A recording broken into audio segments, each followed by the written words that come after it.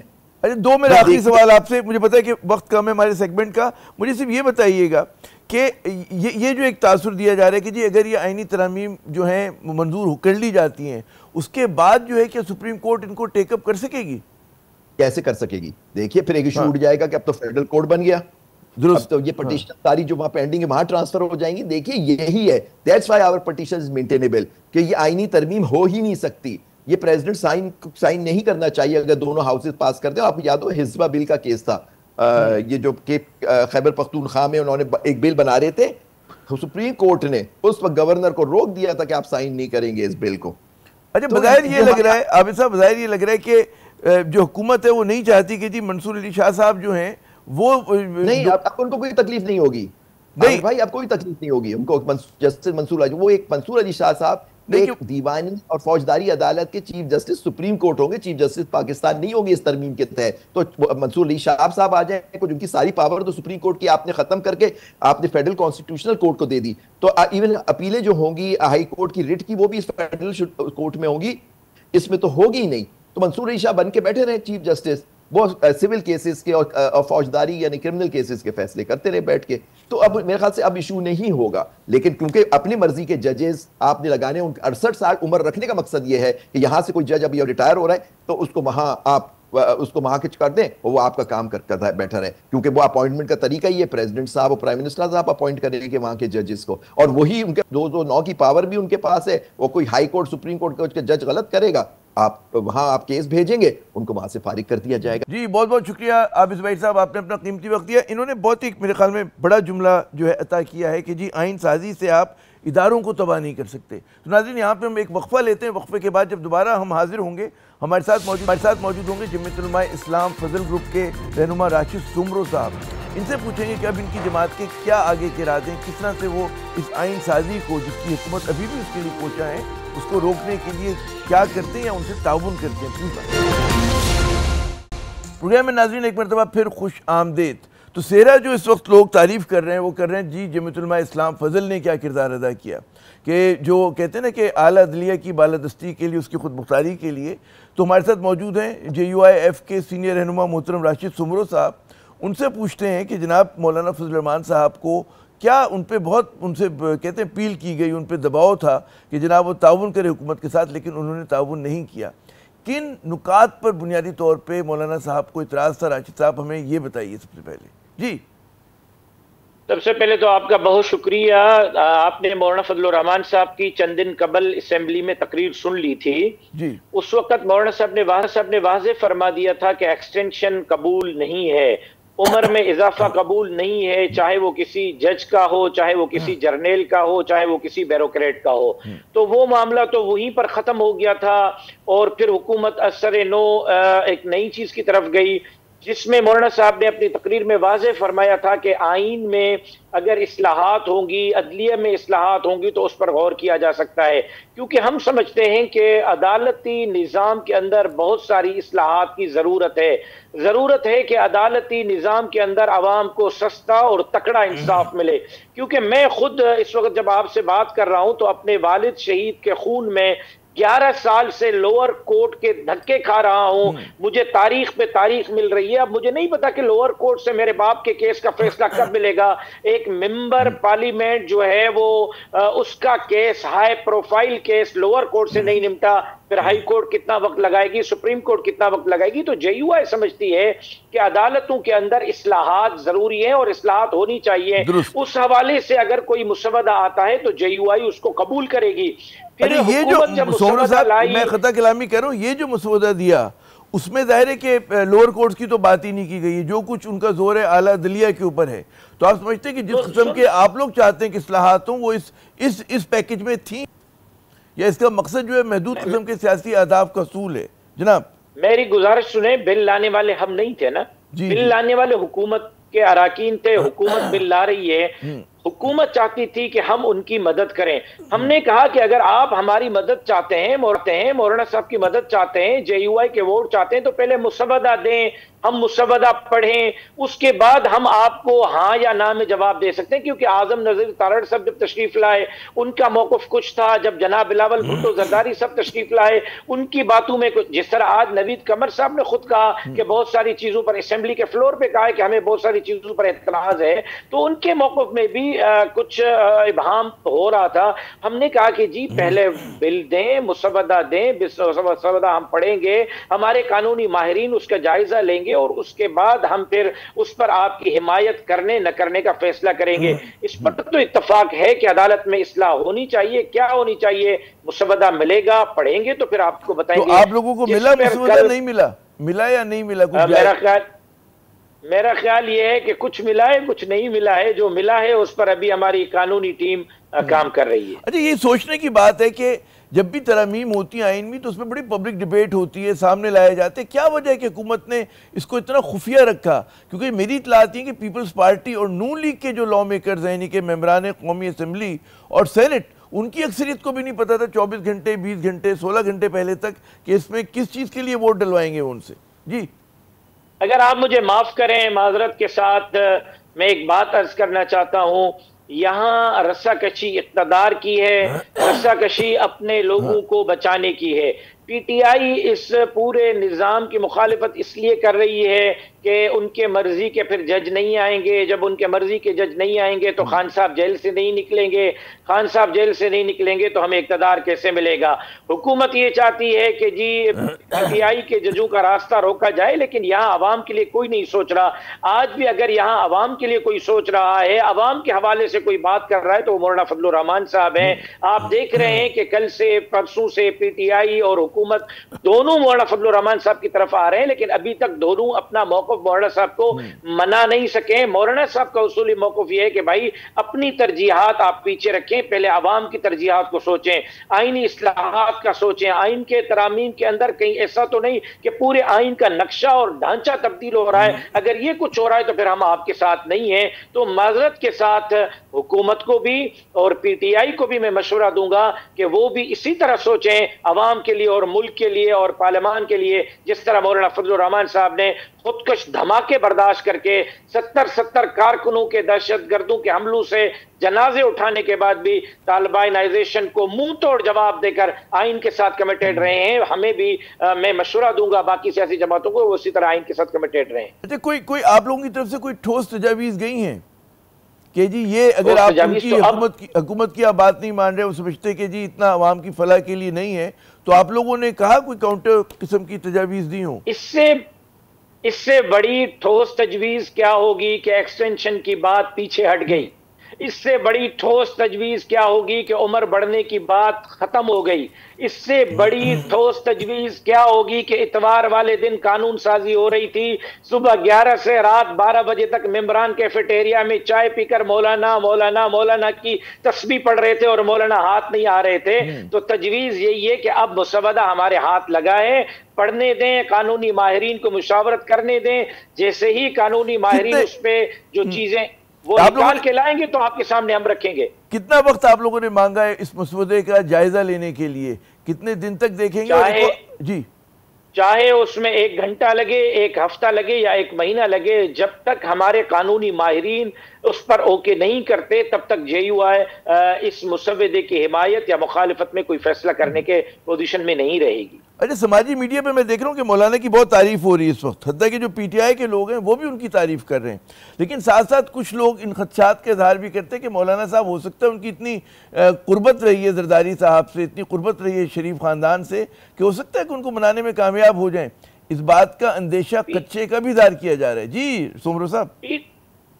P T I کے کارکنوں کا شکریہ ادا کرتا ہوں جنہوں نے مولانا فضل الرحمان صاحب کو 16 سال گالیاں دی ہیں اور اب مولانا صاحب کا شکریہ ادا کر رہے ہیں، لیکن ان کو یہ بھی کہنا چاہتا ہوں کہ مولانا فضل الرحمان صاحب اصولی موقف پر کھڑے ہوتے ہیں۔ آپ اگر اسمبلی میں کھڑے ہو کر مولانا صاحب کو آپ کا اسد کیسر صاحب خراج تحسین پیش کر رہا ہے تو پھر آپ کو بھی خراج تحسین پیش کرنا چاہیے، اور اب مولانا صاحب کی سیاست کو سمجھنا چاہیے کہ مولانا صاحب اقتدار کے آفرز کو جوتے کی نوک پر رکھ کر عوام اور پاکستان کا سوچ رہے ہیں۔ کس قسم کی جو ہے پیشکش آئی تھی حکومت کی طرف سے ان کو منانے کے لیے؟ کیا کہا تھا؟ کوئی جہاں آپ کی سوچ ختم ہو جاتی ہے وہاں سے پیشکشیں شروع ہو جاتی ہیں۔ بھائی تو بتائیے نا آپ ہمارے ناظرین کو کہ کیا انہوں نے کہ صدر بنا رہے تھے، ان کو گورنر بنا رہے تھے، کیا آپ کے جھولی میں ڈالنے کو تیار تھے؟ گورنرشپ کیا ہوتی ہے؟ گورنرشپ کوئی ہوتی ہے؟ آپ گورنرشپ کو کوئی چیز سمجھتے ہیں؟ مولانا فضل الرحمان صاحب کے سامنے بڑی آفریں تھیں، لیکن مولانا صاحب جہاں کھڑے ہیں وہیں کھڑے تھے۔ اچھا یہ بھی ایک بڑی بازگشت ہو رہی ہے کہ صرف حکومت یا جو ان کی اتحادی جماعتیں وہی دباؤ نہیں ڈال رہی تھی، بیرون ملک سے بھی کوئی کسی سفیر نے بھی کہا کسی ملک کے کہ جی آپ لوگ تعاون کریں حکومت سے؟ نہیں، ایسی کوئی بات نہیں ہوئی۔ اچھا ایک آخری سوال میرا کہ وکلا نے ایک تحریک چلانے کا اعلان کیا ہے ستمبر 19 سے، اور وہ وکلا برادری یہ کہہ رہی ہے کہ جی اعلیٰ عدلیہ کی آزادی اور خود مختاری پہ حملہ ہے۔ آپ کس نظر سے دیکھتے ہیں؟ جی دیکھیں اس حوالے سے اب تک وکلا کی طرف کسی قسم کی کوئی بات نہیں پہنچی ہے. باضابطہ طور پر اگر وکلا ہم سے رابطہ کرتے ہیں تو ہم غور کریں گے, اگر ان کی باتیں درست ہیں تو کیوں نہیں. JUI کو کیا آر ہوگا ان کی حمایت کرنے کے لیے, لیکن پہلے ان کی بات ہم تک پہنچنے تو دیں. اچھا ایک آخری سوال کہ وفاقی آئینی عدالت جو کانسٹیٹیوشنل عدالت کی بات ہو رہی ہے, اس پہ کیا آپ لوگوں کا موقف ہے JUIF کا؟ دیکھیں اگر سپریم کورٹ کے اندر 24 ہزار کیس پڑے ہوئے ہوں گے اور صرف روزانہ ہمارے سپریم کورٹ کے جج صاحبان ہماری طرف سے جانے والے کیسز, پارلیمنٹ کی طرف سے جانے والے کیسز, الیکشن کمیشن کی طرف سے جانے والے کیسز پر سماعت کریں گے, انتخابی نشان دینا ہے نہیں دینا, وزیر اعظم رکھنا ہے وزیر اعظم ہٹانا ہے, مخصوص سیٹیں دینی ہے مخصوص سیٹیں لینی ہے, اگر اسی میں لگے رہیں گے تو عام آدمیوں کو کب انصاف ملے گا؟ اگر اس نقطہ نظر کو سامنے رکھ کر کوئی ایک الگ عدالت قائم کی جاتی ہے کہ جس عدالت کے اندر آئینی تشریح اور آئینی مسائل کے حل کے لیے کوئی معاملہ ہو, میرا نہیں خیال کہ اس میں کوئی مذائقہ ہونا چاہیے. جی بہت بہت شکریہ راشد سومرو صاحب, آپ نے اپنا قیمتی وقت دیا. ناظرین یہاں پر ہم لیتے ہیں ایک وقفے کے بعد جب دوبارہ حاضر ہوں گے ہمارے ساتھ پاکستان پیپلز پارٹی کے سینئر رہنما محترم سینیٹر سلیم مانڈی والا صاحب موجود ہوں گے. ان سے پوچھیں گے کہ آخر پاکستان پیپلز پارٹی کو کن نکات پہ جو ہے وہ اعتراض تھا اس آئینی پیکج کے, اس پر بات کرتے ہیں. میں ناظرین ایک مرتبہ پھر خوش آمدید. اس سیگمنٹ میں ہمارے خصوصی مہمان ہیں محترم سینیٹر سلیم مانڈی والا صاحب, پاکستان پیپلز پارٹی کے سینئر رہنما, اور ظاہر ہے کہ موضوع گفتگو وہی آئینی پیکج. بہت شکریہ سلیم صاحب اپنا قیمتی وقت دینے کا. سب سے پہلے تو یہ بتائیے کہ آج نوید قمر صاحب نے اسمبلی کے فلور پہ کہا کہ بعض جو نکات تھے ان پر ہمارے تحفظات ہیں, کچھ وضاحت کریں گے کن نکات پہ جو ہے آئینی پیکج میں تحفظات تھے آپ کی پارٹی کو؟ جی دیکھیں عامر ضیاء صاحب, مسئلہ یہ ہے کہ ہم سے سارے امینڈمنٹس شیئر نہیں کیے گئے, اور جن پہ وہ تحفظات کی بات کر رہے ہیں نوید صاحب, جو میں سمجھتا ہوں کہ وہ وہی امینڈمنٹس ہیں جن پہ نہ ہم سے کوئی ڈسکشن ہوئی نہ ہم سے کوئی بات چیت ہوئی. کچھ ہماری اپنی امینڈمنٹس تھیں لائک کانسٹیٹیوشنل کورٹس, اور ایک دو اور تھیں جو ہماری پہلے سے تھیں 18 امینڈمنٹ کے بعد, اور اس وقت بھی ہم چاہتے تھے مگر وہ ہم نہیں کر سکے. تو میں سمجھتا ہوں کہ جو بھی تحفظات تھے, ایشو یہ تھا کہ تھوڑا یہ پراپرلی مینج نہیں ہو سکا میرے ویو میں, اور صرف نمبرز کا ایشو نہیں تھا, اس میں تھوڑا مینجمنٹ کا بھی ایشو تھا.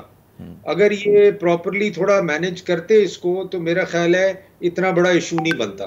اچھا یہ آپ نے کہا جی پراپرلی مینج نہیں کیا, لیکن جس طرح سے خفیہ رکھا گیا صرف پاکستان پیپلز پارٹی کے لا میکرز یعنی کہ اراکین اسمبلی اور سینٹ کو ہی نہیں کہ ان کو نہیں پتا تھا, نون لیگ کے بھی اکثریت کو نہیں پتا تھا کہ جی کس چیز پہ ہمیں جو ہے ووٹنگ کروانے کے لیے منظور کروانے کے لیے روکا ہوا ہے, اور اجلاس بے شک مطلب ہے ان کو حکم تھا کہ آپ شہر مت چھوڑ کے جائیں. تو ظاہر ہے کہ اتنا خفیہ رکھنے کی کیا وجہ تھی آپ کے خیال میں؟ کیا اس کی ہو سکتی شفافیت کیوں اتنی زیادہ جو کہتے ہیں ضروری ہوتی ہے قانون سازی کے لیے کہ جی ٹرانسپیرنٹ انداز میں کی جائے, تو حکومت کیوں نہیں کرنا چاہ رہی تھی؟ سر میں نے تو ہمیشہ آپ نے دیکھا ہوگا کہ بڑا کرٹیسزم کیا, وہ جو پیسفل اسمبلی بل تھا بڑا کرٹیسزم کیا, حالانکہ وہ پرائیویٹ ممبر بل تھا, ساری پارٹیوں نے پیش کیا, مگر اس پہ ہم نے باقاعدہ ڈیلیبریشن کی, ہم نے امینڈمنٹس مانگی پی ٹی آئی سے, ہم نے کہا اس میں کیا غلط بات ہے آپ ہمیں بتائیں, اور ان سے کوئی چیز ہم نے نہیں چھپائی. سملرلی آپ نے دیکھا جو کینیبس کا بل آیا, حالانکہ وہ گورنمنٹ کا بل تھا, اور گورنمنٹ وہی اس کو بھی جس طرح سے نیشنل اسمبلی میں پاس کرایا اسی طرح سینٹ میں کرانا چاہ رہی تھی. 15 امینڈمنٹس کی کمیٹی نے اس کے اندر, اور کلیکٹیولی وہ بل پاس ہوا, ساری پارٹیوں نے ایون پی پاس کیا. تو میں سمجھتا ہوں جب بھی آپ آئسولیشن میں لیجسلیشن کریں گے تو وہ اس کا ریزلٹ یہی ہوگا. تو اس کی وجہ کوئی نیت میں فطور تھا؟ اصل بات ہوتی ہے کہ اگر آپ ٹرانسپیرنٹ انداز میں کر رہے ہوں. دیکھیں نیت کی بات نہیں ہے, it is just the way sometimes you want to do things which don't work. اور اس میں پھر اسی سوال کی طرف آؤں گا کہ جیسے آپ نے کہا جی کچھ چیزوں پہ تو آپ لوگوں کی اونرشپ ہے کہ کانسٹیٹیوشنل کورٹ بننی چاہیے, گو کہ بہت سارے جو قانون دائیں اس پہ ان کی ریزرویشنز ہیں, لیکن کن امور کے اوپر جو ہے آپ کو مطلب جیسے ملٹری کورٹس, کن چیزوں پہ اعتراض ہے پاکستان پیپلز پارٹی کو؟ دیکھیں ملٹری کورٹس تو اس کا حصہ نہیں تھی جہاں تک ہمیں پتا ہے. ملٹری کورٹس کے لیے تو ہم الگ بل لائے تھے نا, آپ کو یاد ہے وہ ایک ٹائم لمیٹڈ ٹیررزم کا ٹائم تھا, لوگ ججز تیار نہیں تھے ان کرمنلز کو ٹرائی کرنے کے لیے. دے وانٹیڈ کہ جی ان کو ان سے ہماری جان چھڑوائیں, تو ہم نے پھر وہ کورٹس پہ سب نے ایگری کیا کہ ہاں ان کے ٹرائل کے لیے ملٹری کورٹس استعمال کی جائیں. تو وہ مجھے سمجھ میں آتا ہے, that was a time bound thing, difficult Times, مجھے چیزیں وہ ہم سب کو یہ چیزیں سمجھ میں آتی ہیں, مگر آئسولیشن میں کبھی بھی لیجسلیشن نہیں ہو پاتی صحیح. اچھا, یہ ایک تاثر ہوا کہ جی جیسے آپ کی پارٹی کے چیئرمین بلاول بھٹو زرداری صاحب وہ بہت ہی ایکٹیو تھے اور انہوں نے مولانا صاحب سے بھی بات کی, سب سے بات بھی کر رہے تھے. تو دو طرح کے میسیجز مل رہے ہیں لوگوں کو. ایک تو یہ کہ کچھ چیزوں پہ تحفظات ہیں جو نوید قمر صاحب نے کہا, اور شروع میں یہ لگ رہا تھا کہ پیپلز پارٹی بالکل کہتے ہیں ہم قدم ہے نون لیگ کے, اور چاہتی کہ جس طرح کا یہ ترامیم کا پیکیج ہے پورا کا پورا منظور ہو جائے. تو آپ لوگوں کی طرف سے بھی سگنلنگ میں کچھ مسئلہ نہیں ہے کیا؟ سر سگنلنگ کا ایشو نہیں تھا, وہ ہمیں تو ایکچولی جب آئیڈیا نہیں تھا کہ کیا کہ ہمیں تو اپنی امینڈمنٹس کا آئیڈیا تھا, باقی امینڈمنٹس تو ابھی آنی تھی سامنے, ہم نے دیکھنی تھی کہ وہ کیا ہے. تو میں سمجھتا ہوں سر اگین آئی ول سے کہ اٹ واز بیڈ مینجمنٹ. اچھا, اب آپ لوگوں کو پورا مسودہ مل چکا ہے, پورا ڈاکیومنٹ مل گیا اس کا؟ ہاں میرا خیال ہے مل چکا ہے ہمیں. اچھا, آپ یہ دیکھیں اگر آپ سماجی میڈیا دیکھیں, عام آدمیوں سے بات کریں, عام پاکستانیوں سے, اور میں بھی کچھ لیگل ایکسپرٹ سے بھی میں نے دن میں بات کی, تمام لوگ کہہ رہے ہیں جی مولانا فضل الرحمان صاحب ہیرو ہیں اور انہوں نے روک دیا, یہ ترامیم نہیں ہونے دی, جن کو بہت سارے وکلاء یہ کہہ رہے ہیں, بڑے پرومننٹ نام, بڑے نام, کہ جی اعلیٰ عدلیہ کی آزادی پہ, خود مختاری پہ براہ راست حملہ ہے. تو کیسا محسوس کرتے ہیں؟ کیونکہ ایک زمانے میں پیپلز پارٹی اس طرح کی کازز کو جو ہے چیمپئن کرتی تھی. اعتزاز احسن صاحب نے مجھے کہا کہ جی بے نظیر صاحبہ خود خلاف تھیں کہ ایکسٹینشن نہیں ملنا چاہیے, عمر نہیں بڑھانی چاہیے ان کی ججز کی. تو یہ مشرف صاحب کے دور کی بات وہ کوٹ کر رہے تھے. جی دیکھیے, مجھے نہیں پتا کہ وکلا کا کیا پوائنٹ آف ویو ہے, بٹ میں یہ سمجھتا ہوں دیکھیں لیجسلیشن جب بھی ہوئی اس پہ کرٹیسزم تو کسی نہ کسی کارنر سے آتا ہے عامر صاحب. یہ آپ ہر سول سوسائٹی کے ہر ادارے کو آپ سیٹسفائی نہیں کر سکتے ہر لیجسلیشن پہ. تو میں یہ سمجھتا ہوں اگر وکلا خوش نہیں ہیں کسی امینڈمنٹ پہ تو وہ بتائیں کس پہ خوش نہیں ہے, اور اگر وہ امینڈمنٹ ایسی ہے کہ جو ہم سمجھتے ہیں کہ ہاں یہ نہیں ہونی چاہیے تو اس کو نکال بھی سکتے ہیں. دیکھیں قانون اگر کوئی چینج کیا جا رہا ہے, کانسٹیٹیوشنل امینڈمنٹ 18th امینڈمنٹ کے بعد 19th آئی, 20th آئی, لیکن سوال یہ نا کہ آپ لوگ بحث کا موقع ہی نہیں دے رہے نا یہاں. تو آپ لگ یہ رہا تھا کہ اوور نائٹ جو ہے بس آئے گا کہیں خفیہ طریقے سے نازل ہوگا ڈاکیومنٹ اور اس کو منظور کرا دیا جائے گا. جو تاثر دیا گیا ہمیں, مطلب اسلام آباد میں آپ لوگوں سے مل کے دیکھ رہے تھے, ہم لا میکرز کو نہیں پتا تھا, انہوں نے کہا تھا کہ جی بس ہمیں ملے گا اور ہم کر دیں گے. تو ظاہر اس پہ پھر تحفظات ہوں گے. لوگوں کا یقین نہیں ہے کہ پارلیمنٹ جو ہے وہ صرف ایک کٹ پتلی کی طرح اسٹیمپ لگانے کے لیے, بات کرنے کے لیے نہیں ہے. جو آپ جس طرح 18th امینڈمنٹ میں سال بھر آپ لوگوں نے بات چیت کی تھی, اس کے بعد جا کے پھر منظور ہوا تھا. اس مرتبہ تو اتنی اہم آپ ترامیم کر رہے ہیں اور کوئی بات چیت نہیں ہو رہی ہے. حزب اختلاف کو آپ اعتماد میں نہیں لے رہے, اسٹیک ہولڈرز کو نہیں لے رہے, خود آپ کو نہیں پتا, تو پھر کیسے لوگ اس پہ یقین کریں گے؟ جی دیکھیں سر, مسئلہ یہ تھا کہ کچھ کی لوگوں کو چیزیں پتہ تھیں اور وہ ڈسکشن میں تھے, ایسا نہیں ہے کہ ڈسکشن میں نہیں تھے, اور انہوں نے یہ چیزیں فائنل کر کے, دیکھیں کوئی چھپا کے اس نے پاس نہیں ہونا تھا. اگر آپ یہ سمجھ رہے ہیں کہ یہ رات کی تاریکیوں میں یہ پاس ہو جاتا ہے, ایسا کچھ بھی نہیں تھا. یہ بالکل سب سے ڈسکس ہو کے سب کے کنسنسس سے ہی پاس ہونا تھا. تو اب کیا وے فارورڈ کیا ہے, اب کس طرح سے کریں گے؟ کتنے دنوں کے لیے تاخیر ہوئی ہے, اب دوبارہ کنسنسس بلڈنگ کریں گے, انہیں ٹرانسپیرنٹ مینر کریں گے, یہی جو ماضی میں طریقہ رکھا گیا بھی حال میں ویسے ہی ہوگا قانون سازی؟ جی وے فارورڈ یہی ہے کہ سب کو آپ آن بورڈ لیں, سب سے بات چیت کریں, سب کا کنسنسس کروائیں اور پھر لیجسلیشن لائیں. اور اس سب میں کون کون شامل ہیں؟ اس میں حزب اختلاف شامل ہے, جو ہماری وکلا کی تنظیمیں ہیں وہ شامل ہیں یا نہیں ہیں؟ جی اپوزیشن کا ضروری نہیں ہے اس میں شامل ہونا, وہ اس لیے کہ اپوزیشن کے سامنے تو جب بل لے ہوگا تو ان کے سامنے آ ہی جائے گا, وہ وہیں ہوں گے, اور اگر وہ اس میں ایگری نہیں کرتے تو یا اس کو اس کو وہ امینڈ کر سکتے ہیں اس بل کو، اس میں امینڈمنٹ جمع کرا سکتے ہیں، اس پہ ووٹنگ ہو سکتی ہے. ہاں لیکن کیا حرج کیا ہے کہ اگر پہلے سے کوشش کی جائے کہ بیٹھ کے بات ہو جائے جہاں پہ سب سے بات ہو رہی ہے. حرج کوئی نہیں، کوئی حرج نہیں، بالکل. چلیں منڈی والے صاحب آپ نے اپنا قیمتی وقت دیا. ناظرین سب سے اہم بات یہ کہ جب بھی لا میکنگ ہوتی ہے، آپ کو نئے قوانین بنانے ہوتے ہیں، اس میں سب سے بڑی شرط یہ ہوتی ہے کہ شفافیت ہونی چاہیے، اور وہ جو قانون جو بن رہا ہو وہ یہ نہ لگے کہ محدود سیاسی اہداف کو حاصل کرنے کے لیے، بلکہ وہ عوام کی فلاح اور بھلائی کے لیے ہے. عامر ضیاء کو اگلے پروگرام تک کے لیے اجازت دیجیے گا. خدا حافظ.